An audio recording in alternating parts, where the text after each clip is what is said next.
Welcome to Told Y'all, the podcast that gives you a backstage pass to the people shaping culture, community, and creativity. I'm Kelly Krause, and today we're talking to a man who has been shaping the soundtrack of American life for 52 years. Since 1978, Terry Lickona has been the producer and now executive producer of Austin City Limits, the longest-running music series in television history.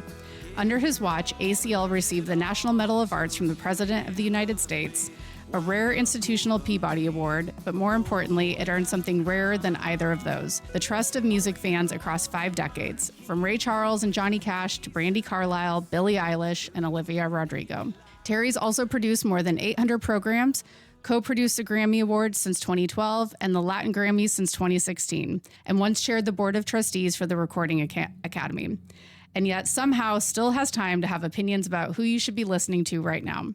If you've ever had your mind blown by a live performance in this city or elsewhere, there's a decent chance Terry had something to do with it. Terry Lickona, welcome to Told Y'all. Well, thank you, Kelly. That's a lot to digest, that introduction there. It's going to be tough for me to live up to it, but I'll try. It's a lot. As I was putting it together, I'm like, wow, over 5 decades. It's incredible.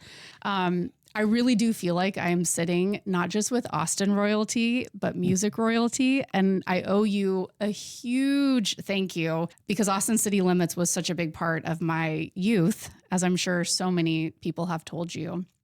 I grew up in small town Nebraska, and once my curfew ended, I'd go straight home, go into my room, lay in bed, and watch Austin City Limits. No kidding. Wow. It's so, I mean, I used to watch the Grand Ole Opry with my grandparents, and then this was like the show for me to discover new music, you know, in my era. It was early 90s, early to late 90s.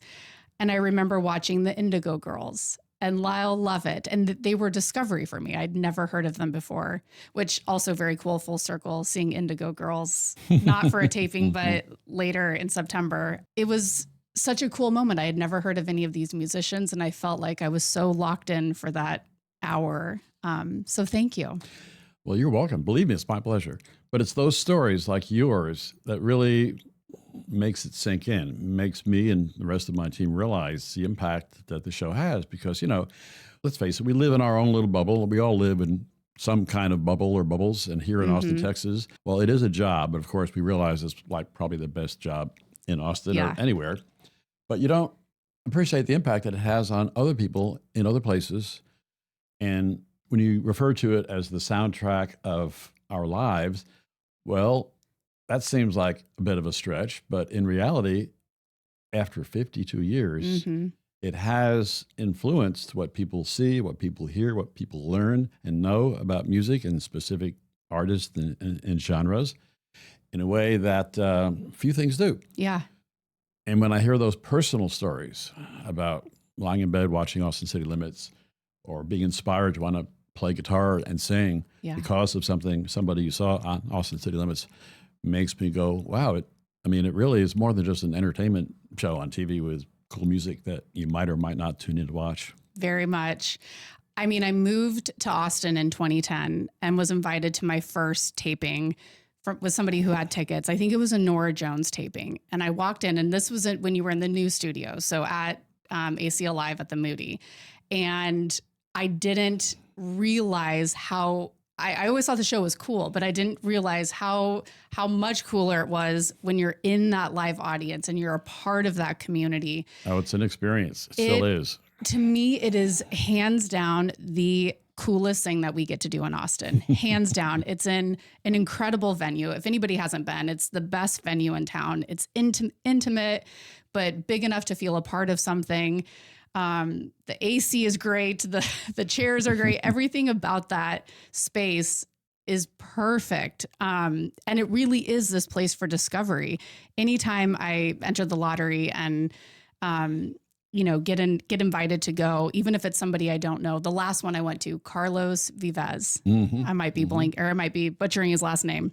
I walked into that room and it was vibrant from the second I walk in, of the biggest Carlos fans on the planet. And I mean, this is a legend, and I didn't know who this legend was.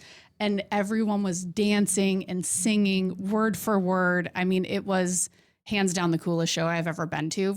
Somebody I didn't even know. To me, that's why you're such a legend. You're sitting here, you created and curated that moment that extends into building community and having the best night of their. I left on such a high, smiling Well, on Kelly, such if a you high. loved Carlos Vives, you would have loved the show that we did last week with Sebastian Yatra. Oh. Now, Carlos is a genuine superstar, 60-some years old, from Colombia. Sebastian is a superstar in the making, also from Colombia, just by coincidence.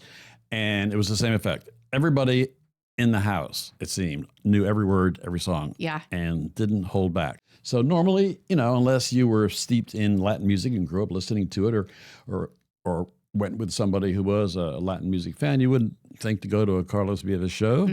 Likewise, whether it's hip hop or country or bluegrass or whatever, unless you know the music or know the artist, you wouldn't just go to a show just to discover something. Most people wouldn't do that. But people, when they come to an Austin City Limits, especially if they come a lot, they may or may not know who it is or what the music is, but they know they've got to be good if they're good enough to be on that Austin City Limits stage. Yeah. So that's the whole discovery aspect of what we do, which really has become my favorite part of what I do. We have so much trust in you that you're going to deliver an artist and an experience that's worth our time. And to me, it's so much more than that, though. I left having the best night of my life, and I thought I was just going into, hang with a friend and listen to some new music. And seeing the joy in that room and in that space and the way people were connecting with strangers is something I not only think our culture and our world needs so much right now. And I think music is that binder that brings people together. Absolutely. But it's been proven over and over again. I booked most of the talent for the show with the help of my other producers. But when someone referred to it as curation for the first time, it really caught me off guard. It was like, I don't really know what am I curating? I'm booking the talent to be on the show. And yes, I approach that with a very careful eye or ear when it comes to striking the right balance, keeping up with trends, trying to find artists who are new, cool, different. But curating, that sounds like something an archivist or a librarian would do. Yeah. And you know who it was who first made that observation? It was Bonnie Raitt. Get out. She was doing an interview and she made the comment, to paraphrase what she said, it's obvious that someone is really curating this show with an eye and an ear towards history. Which Beautiful. is true and frankly not much of a surprise because my college degree is in history. Okay. And I've always loved history of all kinds, mainly American history, but also every kind of history, including music history. But I didn't pursue a career in history because it's kind of difficult to do unless you wanted to be a teacher. But I definitely bring that perspective to my curation when it comes to booking the talent. Yeah, you do. I mean, no surprise that you ended up at PBS if you are a history fan. Where else would I be, Kelly? I mean, there's nowhere else but PBS that would allow something like Austin City Limits to begin and to exist and evolve for so many years. That's the truth. And all the pressures in the world of commercial television, something would have happened to the show over the years, whether it was financial or political or whatever, cultural trends shifting and so forth. But PBS has been such a great home for us. I don't want to make this all about all my stories with tapings and moments, but I this past year when we were at Willie's ranch, oh my gosh, why am I blanking on the name? His the Luck Reunion. Yeah, Luck Reunion. And you had a Miguel taping that evening. And so I split my time and did both. I went to Luck and then hightailed it back to the Miguel taping, which was awesome. And, he, as part of one of his props, had the car on stage and he was spray painting F ice. And I was so curious when I haven't seen it air yet, or when that goes to air, will PBS keep that? Is that something that will get cut out? How does that kind of moment work? Well, because it is PBS, it is broadcast television, just like CBS, NBC, ABC, Fox. So there are certain standards that we have to follow, set by the FCC years and years and years ago, before there was cable, before there was streaming services. And it's kind of an anachronism in a lot of ways. But what we have to do is not to bleep those types of words, but to delete the audio. So if you're watching a show, listening to the music, you would almost never notice that there was a missing word, Yeah. a missing lyric, because it's just kind of dropped out of the mix. Okay. Yeah. And most artists, when they come to do our show, they realize that's going to happen, and they'll clean up their lyrics enough so that we don't need to mess with it in the final mix. Gotcha. Frankly, that has been one of the issues with us booking hip hop over the years. And some artists can do that, and some just can't wrap their heads around it. We did a show with Kendrick Lamar, which to this day stands as one of my favorite and proudest moments when he did our show and set foot on that stage. But he had the ability somehow in his head to flip a switch and replace every naughty word, any offensive word, with something else that made perfect sense and didn't stand out as being, a misfit. And but then again, we did another hip hop show with Run the Jewels, and they just couldn't even think about doing something as drastic as that. So with Run the Jewels, we had to end up deleting 154 words from their show in order for it to air. Your editor had a big day on PBS. Oh yes, big day. So live and learn. But that's one of the things about broadcast television. That it is part of the game. Yeah, I always say that's showbiz, baby. It's a part of it. Okay, I want to get into Terry. I want to talk about you and how you even ended up at Austin City Limits. You're not from Austin originally. You said you're from upstate New York. So what brought you here, and what was the very first show that you were a part of? Well, it's kind of a long and winding road, a long story, and I'll try to keep it short. I've learned how to try to, abbreviate over the years. But I'm from Poughkeepsie, New York, born and raised, from a 3-generation Irish American family. My father was working class. We definitely weren't rich by any means. And my brother and I and sister and I were the first to go to college. And when I went to the State University in Albany, New York, I wanted to major in journalism because I saw myself as wanting to be a roving correspondent for the New York Times or a world-class newspaper like that. But the school didn't have a journalism program, so I took history instead because I've always loved American history. And while I was in college, I got involved with the college radio station. I always had this sort of obsession with radio. As a kid growing up in the 60s and 70s, I used to listen to all the New York City radio stations, knew all the DJs, by name and so forth. So I got involved with college radio. And at some point, around the time of puberty, I guess, somebody said, you have a really good radio voice. You do, Terry. I thought about this with all anytime you get on stage in any of your podcast interviews. Oh, wow, that sounds like it would be fun. Yeah. If I could play radio. So I was still in college, and I actually got a part-time job at the local radio station in Poughkeepsie, WEOK. And that's how I paid my way through college, basically, tuition by working part-time at a radio station. Okay. How cool a job is that? Yeah. No heavy lifting. I just sat around and played records and talked a little bit in between. And the radio station I worked at created an FM station as a companion to the AM. And they didn't know what they were going to do with it. So I suggested, how about we make it a rock radio station, because there's nothing else like it in that area. There were a couple in New York City. So they thought, well, what kind of music is that? We wouldn't know we don't have those records. So I kind of took over and basically started doing my own rock show called The Session. The Session. I just used my first name. This is Terry. You're listening to The Session on WEOK FM. Late into the night, and I could play anything I wanted to. It was great back then. There was no program director dictating a playlist. So I had so much freedom that I just started experimenting and playing all different kinds of music that I didn't even know much about. I would play an hour of Broadway music. I would play classical music, jazz, really obscure jazz, Charlie Parker and so forth. And bluegrass. I discovered bluegrass that way. I mean, I grew up listening, to the Beatles and the Stones and Eric Clapton, the classic rock music of the day. So, but at some point, I just decided it was time for me to kind of pack it up, pull up my roots, and go see what it'd be like to live somewhere else and do something else with my life, like a lot of people do in their 20s. Yep. And I had heard about Austin.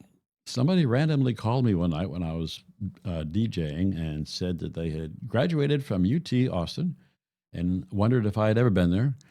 and that there was this amazing music scene down in Austin, and I should go check it out. Mm-hmm.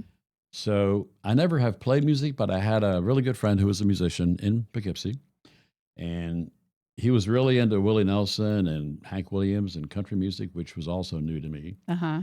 And my friend Dan Del Santo and I just decided to take a road trip to Texas and come here to Willie's 4th of July picnic in 1974. Wow. So we drove all the way down here, went to Willie's picnic. Where was it at the time? It was at the Texas International Speedway in College Station. Okay. And it was horrific. I had never been so hot in my life. I mean, it was just out in the open sun. The only shade there was from a chain link fence, which when you think about it, is not much shade. But I was young enough, I could take it, except for the sunburn. Mm-hmm. And afterwards, he and I came into Austin, drove around, and we both made a pact that we were going to move here. He was going to move his band from Poughkeepsie, and I was going to come here and get a job in radio. Mm-hmm. A few months later, that's what we did. I moved here first.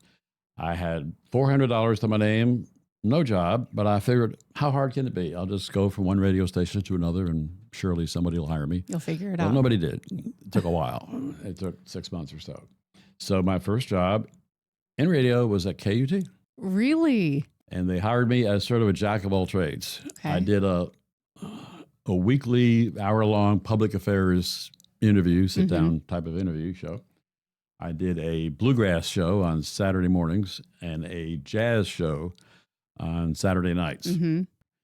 I had no idea. I didn't even know what television was like. I mean, I had no clue how to produce a TV show. I had never set foot in a studio, but we were in the same building as KLRU. Yeah. So naturally, curiosity got to me, and I met the producers of Austin City Limits, the original team of producers. Within a few months, I basically kind of volunteered to be an assistant to the producers because there were very few people. It was a very kind of skeleton crew of people doing the show back in the day. And they said, yeah, sure. I mean, we got along with each other. So I learned a lot just from that experience, kind of watching everybody else do their jobs and helping when I could. And then a strange thing happened. Within a year, the original team, executive producer, and director of Austin City Limits, left. Everyone. Pretty much en masse, and not because of politics or, they weren't fired or anything like that, but they were about 10 years older than me, and they had families. Yeah. And they were kind of worried about job security because, frankly, nobody thought this little music show was going to last more than a year or two. Mm-hmm. Were they modeling it after something, or were they trying to create something totally different? Well, the only music shows on television back in the early mid-1970s were shows like Midnight Special, American Bandstand. It was before Saturday Night Live even started. And there wasn't really much. There was a fledgling music show from Chicago called Soundstage, which actually started a year before ACL. Okay. But it only lasted about 6 years. It was a similar format, basically a concert show shot with a very small live studio audience. But the idea of just a straightforward concert show, seemed kind of crazy. And there was no place to do it, really, until they built this studio at UT. Most people don't really think much about it, but when the Austin music scene really started to explode back in the 1970s, the heyday of the Armadillo World Headquarters and so forth, and you wonder, well, why did that happen? What exactly was the catalyst for all of that? Well, for one thing, sometime in the early 1970s, they lowered the drinking age to 18.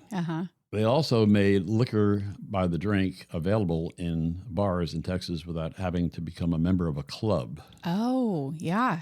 They also extended the closing time of the bars in Austin from midnight to 2 a.m. All of this happened within a couple of years. And when you've got 50,000 students from UT who are 18 and musicians from all over Texas and all over everywhere just start gravitating to Austin, boom. Yeah, built an audience right there. Music scene just kind of took off all of a sudden. So when they built this beautiful studio at KLRU, which at the time was the largest studio soundstage between the East and West Coast. Oh, wow, I didn't know that. They didn't know what they were going to do with it. They thought, well, we could do some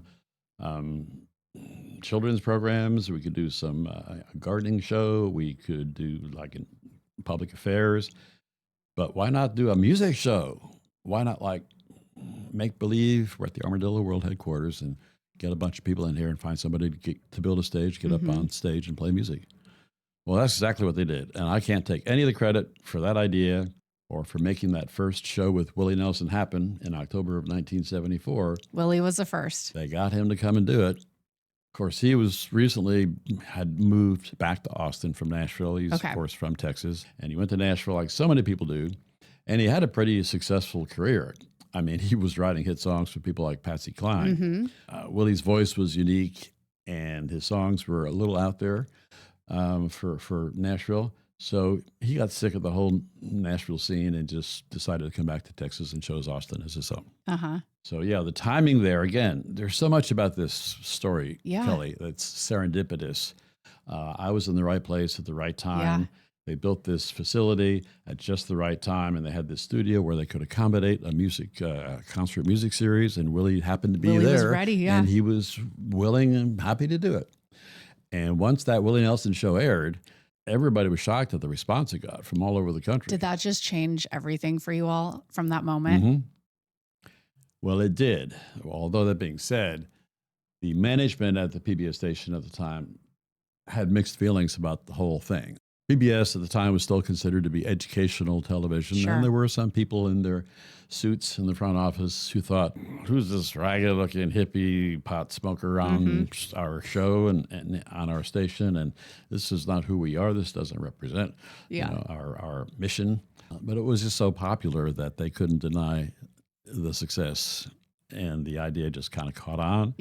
And it struggled for a few years. It didn't like just take off out of the box. When you say struggled, like hard to book guests, hard to find, people to come in and fill the seats, or what was the struggle? All of the above. All of it. Actually, it was even hard to find enough people to fill the seats. And there were stories about how the producers back then, when they realized that the studio was half full, they'd send somebody across the street to the hole in the wall and tell everybody, hey, there's a free show across the street and the beer is free too. So come on over. And half of the people at the hole in the wall would just... Which, for those who don't know, is a bar in Austin. Legendary bar. It's been around for 50 plus years itself. So, yeah, that was another secret to the show's success, was that they served free beer at all of the tapings. Why? Well, Lone Star was the sponsor of those first couple of years. Was there a lottery system back then, too, or were you just at that point? They had little paper tickets that they printed out, and they would just hand out to people at the front door, like a couple of days before the show. And most of the people that came were students. It was like the cheapest date, easiest date on campus back in the day. The original producer team left. I looked around and realized, this seems like an opportunity that I should take advantage of. So I sort of built up enough courage to go into the front office to the general manager, and I basically pitched myself for the job as producer with no experience whatsoever in television. I did not go to UT and major in radio, television, film. I did not learn from anyone what it takes to produce a show, to lighting and audio, and everything about it was all new to me. I think I always had a good capacity to learn from others. In fact, I still think to this day that probably my strongest suit is to hire the best people who are the best at what they do. Yes, very much. And I think I've been pretty successful over the years. You're also very curious, and it sounds like you had some audacity. More ways than one. Yeah, which takes you so far. Well, that's a long answer, and I said I was going to abbreviate it, but I wasn't very successful. But that's how I got here. It was beautiful, and I love it. So after that moment where you went through that like sort of hard period, and you're now the producer of the show, how are you approaching guests? Like, how are you approaching who you're booking, how the show's going to be formatted? Did you decide to take it on and completely rewire it, or what kind of responsibility did you step into? Well, it was kind of freak out time, to be honest, because this was the 4th season. So the show had already been around for 3 years. And by then they were actually beginning to recycle some of the same acts who had already been on once or twice. And to be honest, the heyday of the Austin music scene was beginning to fade a little bit. The Armadillo World Headquarters closed after only 10 years. And the program director at KLRU, who really was the genius behind the whole idea and was able to get Willie to come and do that pilot show. He was a good old boy from Texas, Bill Arhos.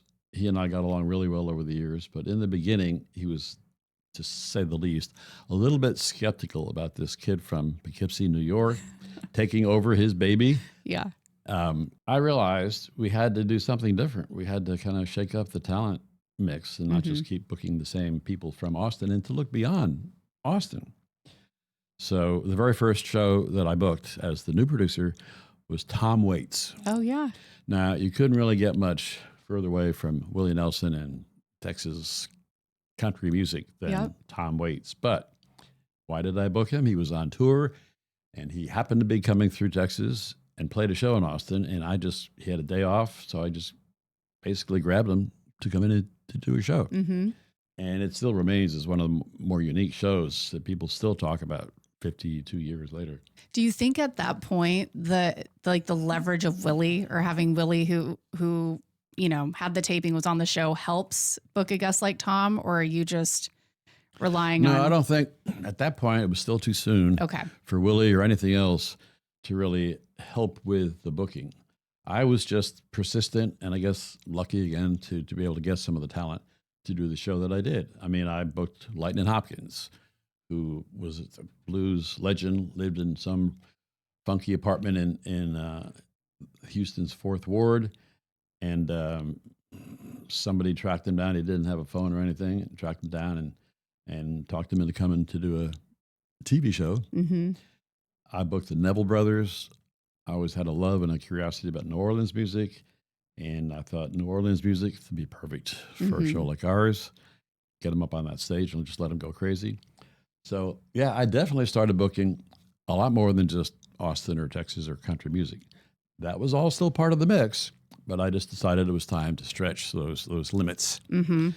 And, there was definitely some flack, or at least some grumbling about what I was doing with the talent and what direction I was headed. Mm-hmm. And honestly, I didn't know myself. Yeah. I was learning as I went. And for those first couple of years as producer, it was tough. People still thought of the show as country music, or they thought of it as local. Mm-hmm. I mean, I really, really wanted to book Ray Charles. That was my goal in life at the time.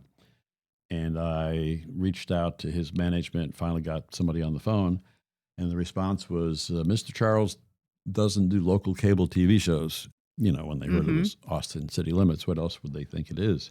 They didn't know it was a show on PBS until I explained. And in fact, we didn't pay real money. Yeah. We paid scale because it's a nonprofit, non-commercial PBS show. Mm-hmm. When people ask, well, what do the artists get?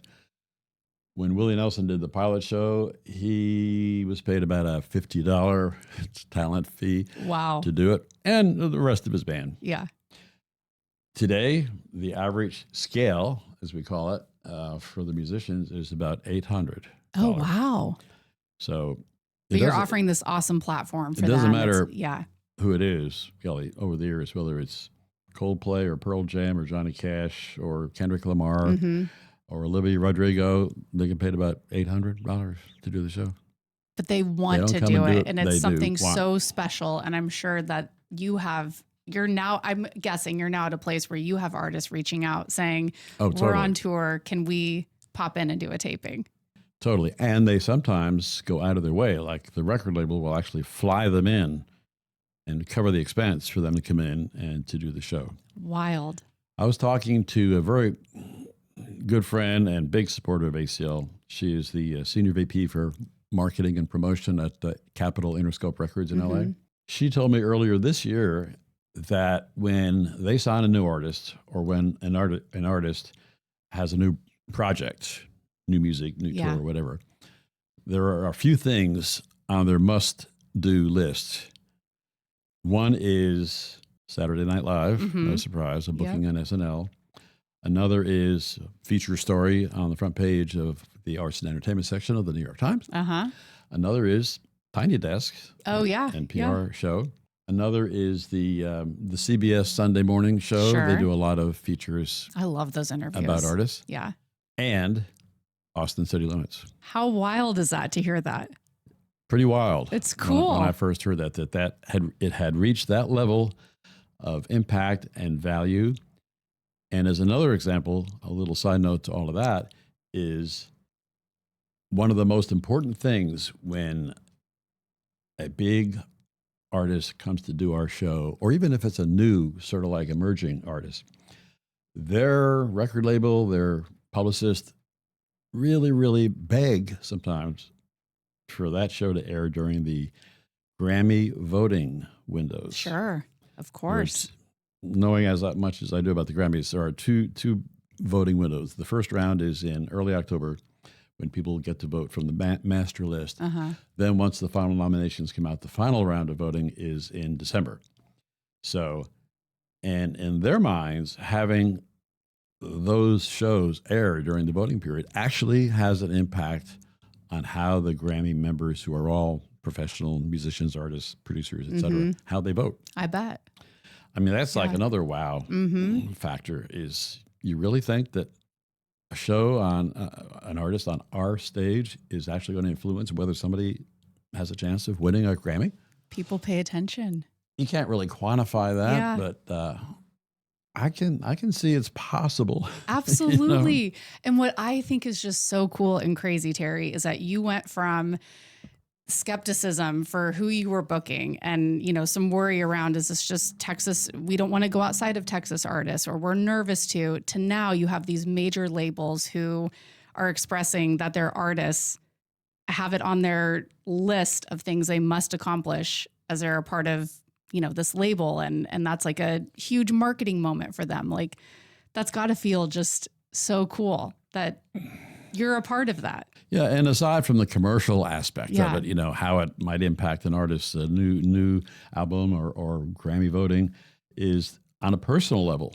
Billie Eilish, a good example, when she did the show for the first time, she was 17, and her brother Phineas just did the show a year ago. And but they both told stories of how when they were growing up in LA, mom and dad would have Austin City Limits on the TV in the kitchen. And that was their first exposure to it. So it's like now we have a new generation of artists who think it'd be really cool to do Austin City Limits because it was a part of them, their growing up. Yeah. And something that their parents did and watched. And now it's getting to the point where, like, I have heard one or two stories about how somebody's grandmother grew up watching Austin City Limits. Oh, yeah. That doesn't surprise me at all. And at that point I go, all right, now wait. That's 3 generations. I mean, again, getting back to the impact that the show can have.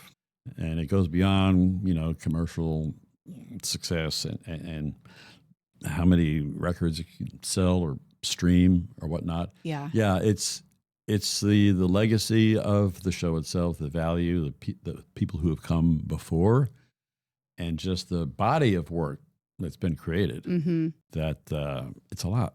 Well, as just a consumer and as part of the community, and believing that it truly is like the most unique thing that we get to do in this city. I can't even fathom what that is like for an artist, but I want to kind of get under the hood a little bit because I'm so curious. And we talked about before we started this curating and, you know, approaching every season, but how do you, and what is that process? What does that look like? How do you sit down before a season wraps and you're going into another season and looking at culture and probably a mix of what you had booked last season? Like, what's your approach? How do you sort of build out the next season? Like next season's season 53, right?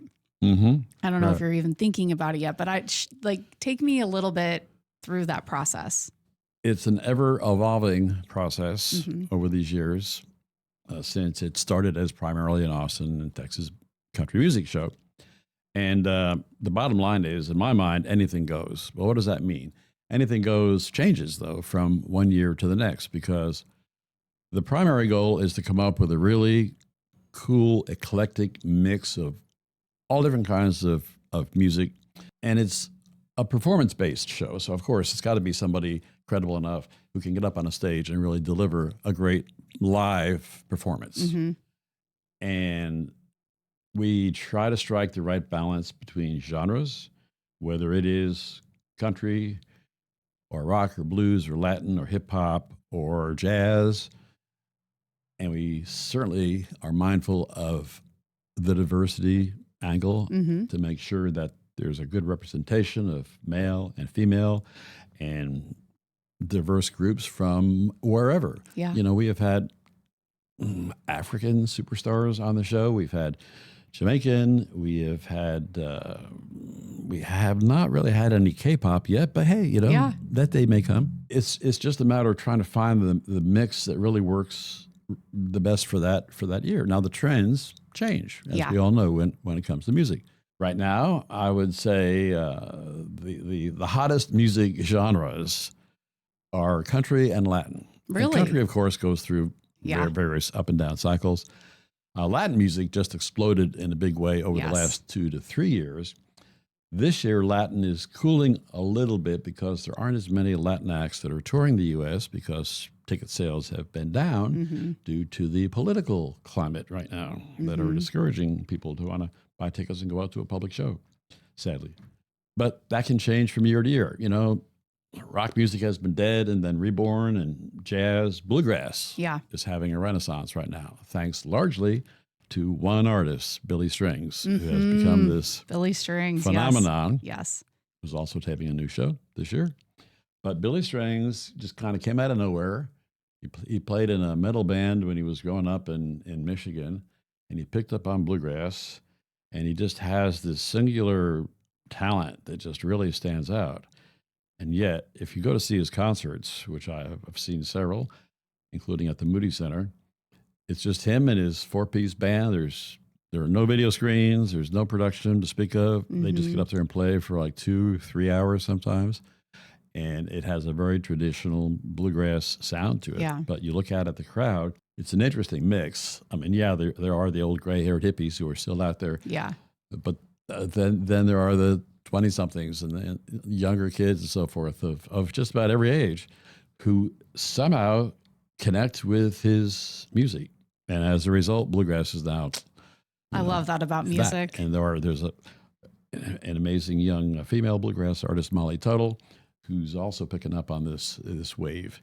So anyway, my point being that it changes from year to year, and we only do 20 shows, max of 20 shows a year. Mm-hmm.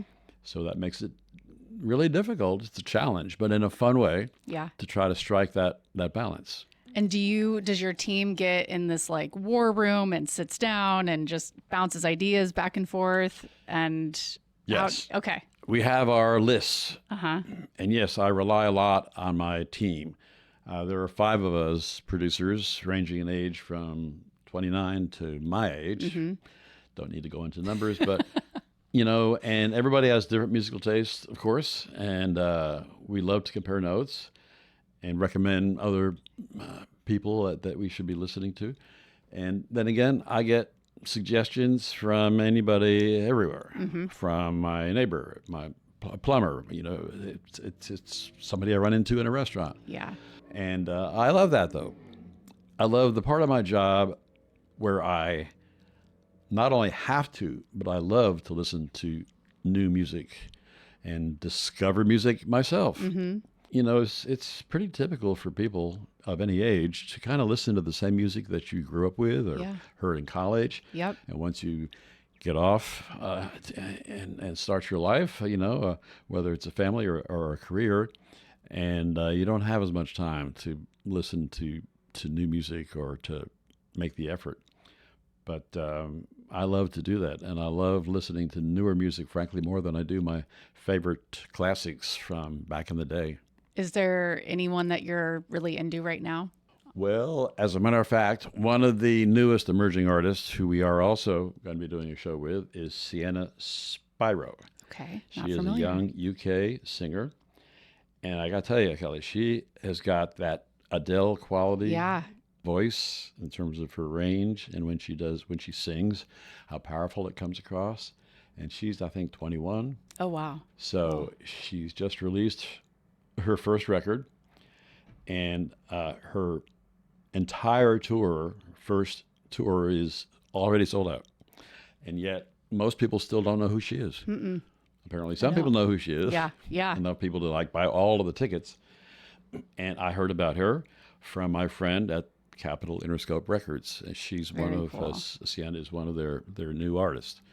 And they, again, my friend Ambrosia said our goal as part of the launch of this first album is to get her on Austin City Limits and have that show air during the Grammy voting. So, are you going to you're booking her? You She have her is booked doing a show. already. Okay. and How, I mean, talking about the Grammys really quick. So, what's the difference for you between producing a show that's, 20,000 people versus a taping is 2,500? more like 1,600. 1,600. Okay. Oh, that venue. I love that it's even smaller. It's just my favorite. The venue, when they do their own shows, they can hold more people because it's just different Sure, kind different of a setup. stage. Yeah. Okay, so what's that major difference? with Night and Grammy? day. Is it?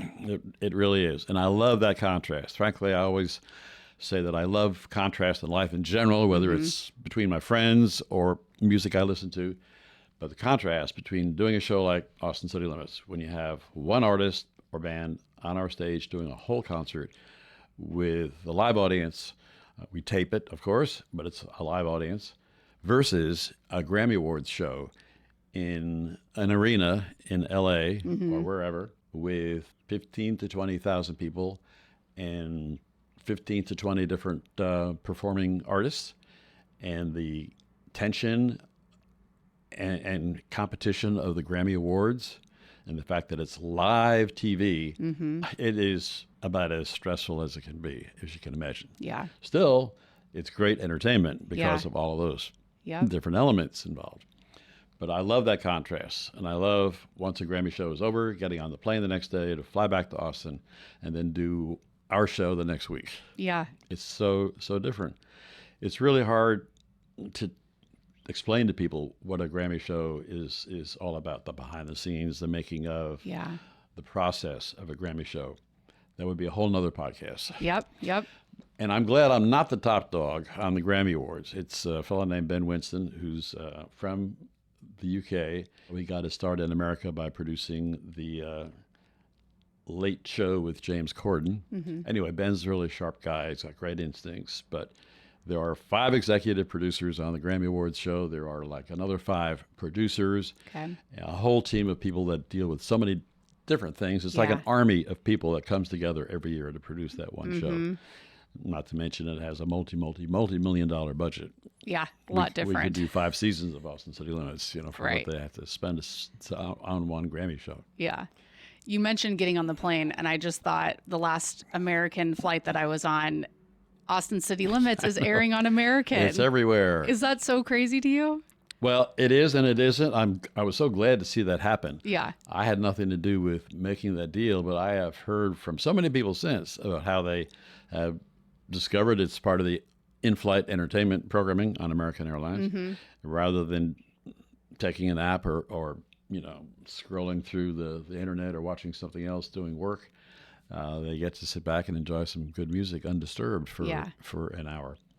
So that's a cool thing. Well, that gets to the point where we are really trying to, again, stretch the limits in terms of reaching an audience, not just musically, but the reality that we all know is that broadcast television is fading away and facing so much competition these days, and that the demographic is aging, and you just can't sit back and rest on your laurels and assume that people are going to come to you just because you've got this great thing going for 52 years, and as much as PBS is our foundation and is our home, we got to reach out to the audience wherever they are. Yeah. So what does that mean? Well, the obvious. We are live streaming all of our episodes as they air on PBS or available online. So you can watch them on your phone, on your iPad or whatever. And on top of that, we are really making an effort to live stream all of our tapings, not just the final episodes when they air, but the actual taping itself, so that it's a whole different kind of an event that we can promote on socials, and we can live stream it on our own Austin City Limits YouTube channel. And also, if the artists are willing, live stream it on their YouTube channel or Instagram or whatever, whatever they prefer. So smart. And that has a global reach, Yeah. of course. So people can watch it anywhere, wherever they are, and not have to depend on like figuring out, well, when is it going to air on my local PBS station in Des Moines, what night, what time, and so forth. Yeah. We've had a lot of great success with that so far, and really we're hoping to continue to grow that whole aspect of getting what we do out to a wider and younger audience. Well, that kind of takes me to one of the unique ways that I think you build community on a smaller level is with the posters, the commemorative posters, and working with artists, local artists, whoever, to create that merch and create that moment. The Casey Musgraves poster is one of my all-time favorite posters. And if anybody is downtown on 2nd Street outside of the venue, your wall is completely lined with posters from those seasons. And it's fun to walk up to a show or walk up to a taping and be able to point to all the ones that you've been to. And you can see community doing that. Like, do you remember that show? That one was so cool. Oh, I didn't get in. I missed it. And I love how the artist shares. It feels like an equally as special moment for that artist to be a part of the taping as it does for the musician themselves. Is there a team that you constantly work with, or how does that process work for designing a poster? Well, and I wish we had started doing that like in the very beginning, but who knew back then? But we've been doing it for like 25 years or so now, and we even put together a book. University of Texas Press released a book around our 50th anniversary called Screen to Screen. I got to get that. And it's a compilation, literally up to that point, of every poster that we've created since we started doing it, which is probably about 25 years, like I say. So the way it works is that we have our own merch department these days, of course. Why not? Why wouldn't we? And they coordinate the poster element. Every time we do a show, every single taping has a uniquely custom created poster. We have a group of poster artists who we reach out to, but if the musical artists, if they have a preference, if they have their own poster artists, and a lot of them do, who design their own posters or other graphics, then we're open to that as well.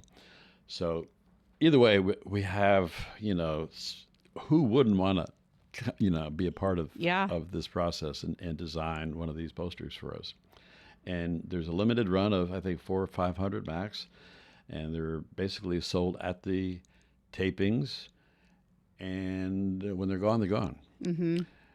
And we have so many of these. There's no gallery big enough to display all of them at once, which is why the idea of putting a book together came up. Smart. So, but it is such a really cool thing. It's awesome. They're the most creative, vibrant. I love the unveiling of the poster after we see the season tapings that are coming out. It's like, okay, now we get to see the posters. It's so special. And some of them, of course, like any sort of art, are better than others. Yeah, of course, of course. Occasionally I'll scratch my hand and look at one and go, what were they thinking? We try to get away from the idea of using an artist's actual image, like from a photograph or drawing, whatnot, and instead just go with something that's a little more creative, abstract, kind of just go crazy. I'm curious if they're switching gears a little bit. I'm curious, and I'm sure there are several, but is there anyone at the top of your list right now that you haven't booked yet, that you are trying to get, or you try every year to get? You haven't gotten there yet, but you'll get there. Well, that's a pretty long list in itself. Yeah. I mean, I mentioned Adele earlier, and yes, she was actually booked to do a show off of her first album. And that's when she was on her first American tour. Yeah. And that's also when she blew out her voice. 2012, maybe? I think it 2011? was. 2011? Yeah. Right around she then. canceled her show at Bass. She canceled all of her shows, including our taping. Oh. So, and, I'm enough of a realist to know that she's probably beyond our reach right now. Not to mention, who knows, of Yeah. course. But she's not even performing at this point, Yeah. recording or touring. Right. She's She stopped taking a break, Vegas. and it could be a long break. You never know. And the one that's probably the most frustrating, confounding over all of these years is Springsteen. He hasn't? No, Bruce has never done the show. I'm Not shocked. for lack of trying. Yeah. You got to think that, first of all, he's aware of the show, Yeah. but that he would love the show and that he's watched it Love himself it. and seen people who he admires, respects, and discovered other artists Yeah. by watching our show in New Jersey or LA. He has a home there too. But I think the reason is that he is basically such a control freak that, and he's in a position, he's one of those artists who can basically do whatever he wants, any way he wants, and have complete control over it. So if he wanted to capture a performance of his own on film or video, he would hire his own director, production crew, pick a venue he wants to shoot it at, any venue would have him, and have control over the distribution and Yeah. et cetera, et cetera. Otherwise, I can't imagine why he hasn't done the show. Maybe it'll be the last show he does. It's becoming ever. more difficult to book some of the legacy artists as they get older, but also as they continue to tour. I've tried to get McCartney to come and do the show. Yeah. I've tried to get ZZ Top. I've tried to get other acts over the years, not just recently. But now the clock is working against us, and a lot of them, as it's obvious, their chops are not quite up to the same standards. I think about Dolly. You think she'll Dolly come back? did do the show. She Dolly did. She did once? She did do the show one time when she Okay. was actually touring with the bluegrass band, Okay. Nickel Creek.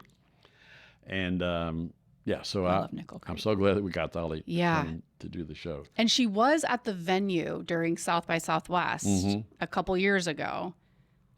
She was there for a book that she was doing.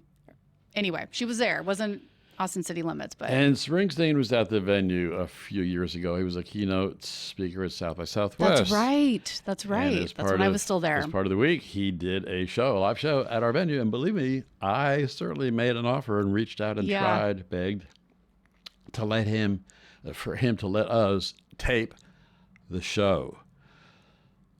The problem, so to speak, at the time was that Clarence Clements had just died, and Bruce had kind of put together a new configuration of the E Street Band with backup singers and a new sax player. And according to his manager, didn't want to tape, it wasn't ready for TV, didn't want to tape the show for TV because he wasn't sure that it was going to come across, the way to Bruce's standards. I mean, our obvious comeback to that was, well, just let us tape it, and then if you don't like it, we won't use it. We won't air it. Nobody will ever see it. We'll destroy the tapes. They wouldn't let us do it. Again, I don't know why, but that's Bummer. continuing source boss is of a bummer. frustration. I mean, Taylor Swift has never done the show, but Yeah. our goal is not to go after the biggest name superstar acts Sure. on the planet. Beyonce, don't hold your breath. Yeah. It would be great, and maybe someday she or one of these artists will surprise us and come around and say, hey, we'd love to do Austin City Limits. Yeah. And along those lines, I got to tell this story because it's a little bit unbelievable, but there once upon a time was a chance that Prince would do our show. Get out. In fact, I was in my office, this is before COVID, and got a phone call, and I forget his name, but he said he was Prince's booking agent. And my first reaction was, oh, you must be confused and think that this is the festival because Sure. that happens a lot. Mm-hmm. And I said, I can put you in contact with the talent buyers at the ACL Fest. No, Prince is a fan of the TV show. He watches it in Minnesota, at home, and he would love to come and do a show. Well, I mean, as you can imagine, I practically dropped the phone. Yeah. But we started having these back and forth conversations over 6 months or so. And, the agent warned me that, look, if he does the show, it's probably going to be like on a very short notice. Mm-hmm. So, like I said, well, how short? Well, if I call you and say he wants to come and do a show tomorrow, could you do it? Yes, of course. Yeah, we'll make it work somehow. Move Cancel whatever mountains. else might be going on. Well, sadly, as we know, he passed away unexpectedly, and it never happened. But we came so close, I felt like. The same year that he passed? Mm-hmm. Oh, my gosh. I felt like it was obvious he wanted to do it. He had his booking agent call me, the executive producer, to try to find a time or a way to get him here to do it. The heartbreak. And we had ongoing conversations. So, yeah, talk about a heartbreak. That would have been the most magical moment probably in the history of the show. Did you ever get to see him when he was in Austin? I did. When Prince was at South by years before that, Lizona Rosa. Were you of course, there? at 4 a.m. or whenever. Yeah. Uh-huh. We were at the same show. Isn't that cool? See, again, music bringing people together, these moments. Totally. There's a list of others. Dylan, don't get me, there's more and more Tom Petty on that list of people who never did. No, Tom Petty didn't do the show. I remember he was playing, he was on a tour. His last show was in Austin. It seemed like he was open. Yep. And I talked to his agent, and, maybe I'm revealing too much, but his agent was very honest. He said, look, Tom doesn't really care about doing TV. When he's done with his tour, he just wants to go home and smoke dope and watch TV. Yeah. So it's like, at least he was honest. Okay. Well, was what can I honest say? And another artist, legacy artist, their manager, Irving Azoff, was very excited about my offer. But when he came back, he said, wow, so-and-so said that he doesn't like to do TV because it makes him look old. Oh. And it was my thought. I don't think I said it, but he is old. Yeah. Get over it. People don't care what you look like. No. They just want to hear your music, and they accept the fact that you're a human and you are going to change over time. Absolutely. So why is that such a hang up? I'm a little surprised when I hear that. There are different excuses people have. ZZ Top didn't want to do the show because their manager thought that it would hurt their ticket sales for their concerts. Like, what?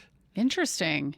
Seeing somebody on our show, I think, would actually maybe help. Absolutely. And make people want to go see them live somewhere. But that's kind of old school thinking. But what can you say? I mean, if that's what they really, truly believe. You've had so many other legends and so many other incredible humans. Again, getting back to the reality that we do 20 shows a year. Yeah. And it's not like we run out of options and other choices when you come down to it. I kind of want to end on some quick fire. I could, Terry, chat with you all day long. There's so many questions I have, but I'm curious. You've 800 shows, 20 a season. Top, 3 to 5 that stand out to you as your favorite. Well, I'm glad you didn't ask me to pick the one favorite show of all time, because that would have been impossible from the hundreds, over 1,000 plus, that we've done over the years. So I mentioned Kendrick Lamar, and that really was a special moment to have him on our stage. I didn't have great hopes that he would do it, but again, when I reached out to his manager, in fact, his manager said, look, Kendrick doesn't really like to do TV, so don't get your hopes up. But within a day, he came back and said, oh, Kendrick, he said yes right away, because he's watched it when he was growing up in Compton. Yeah. Yep. And Stevie Ray Vaughan has got to be special and always will be, because of the fact that he was from here and because of who he was and the impact he had. And he did our show twice. The first time just as his career took off. And the very last time, it was literally months before he died in that helicopter crash, when he had gotten over his addictions and he was clean and sober and really like at the peak of his power musically. And that show was just incredible. And then he was gone all of a sudden. Yeah. So that show, just because of who he was and the emotion behind it then and since, definitely is a standout. Yeah. Dolly Parton, one time, only time that she did the show. It's got to be another one of those special moments. Willie coming back for our 50th anniversary to tape a new show on the exact same day as the original show 50 years before. So crazy. And we took it out of the venue, as you know, and we did the show. It was at the Long Center, right? Stage at the Long Center with the real Austin skyline as the backdrop instead of our. Gives me the chills. I hate to admit it, folks, but it's a fake skyline. When you watch it on TV, you may think it's a park somewhere where the weather is always perfect, but no. It's not. So I think that might have been 5 right there, and that could go on. I'm sure. it's tough to even keep it to 5 shows. Finish this sentence for me. My hope with Austin City Limits is. My hope with Austin City Limits is that it will continue to grow.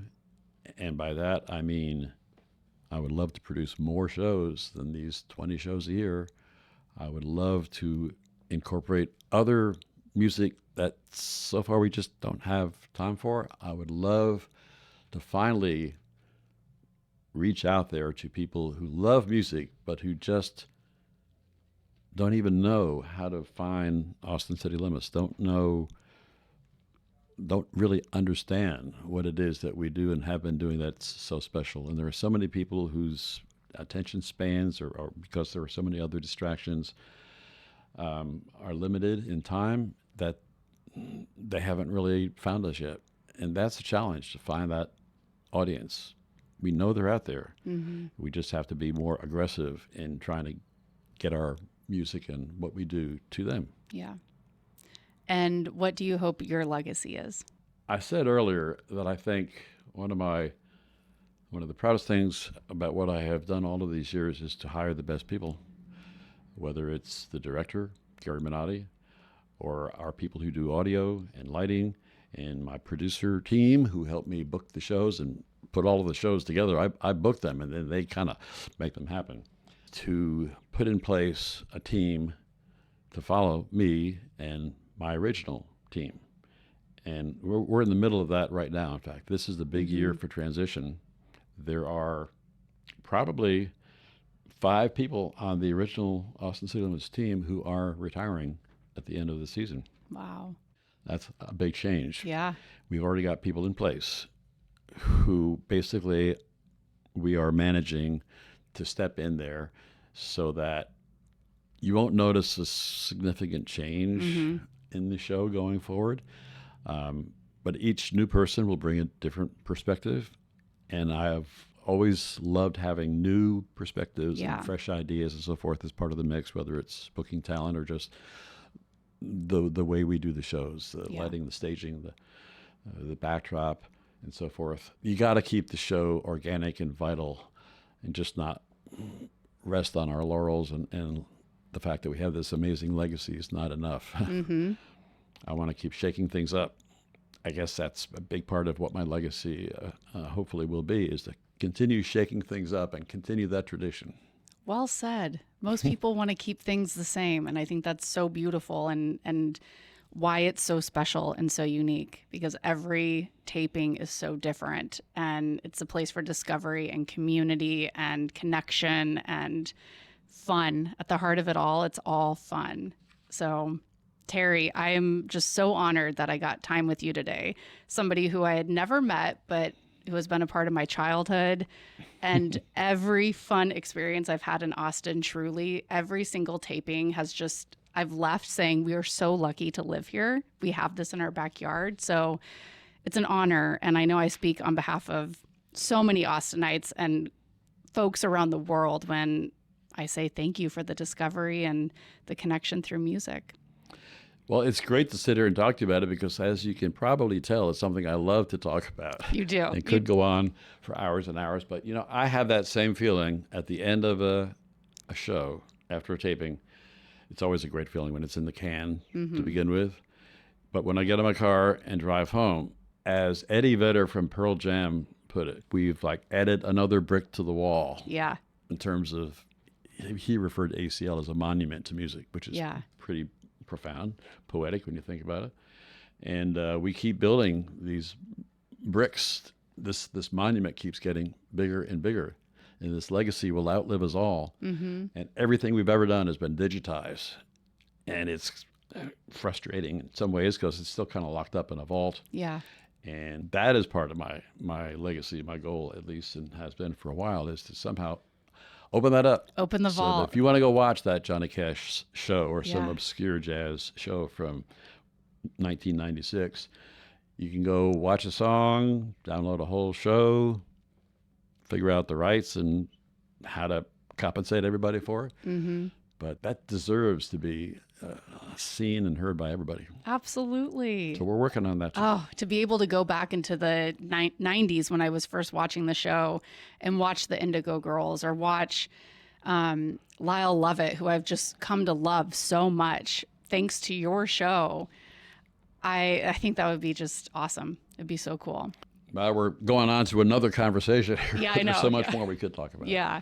Thanks, well, Kelly. Of course. And my hope for the listeners, if you have not been to a taping yet, go online, subscribe to the newsletter, the emails, and the second they go live, follow them on Instagram, put your name in the lottery, tell all your friends to do it, and go. And you're going to have the time of your life, even if it's an artist you don't know. So It's a magical experience. it is. Thank you so much, Terry. My pleasure. Oh, that was so good.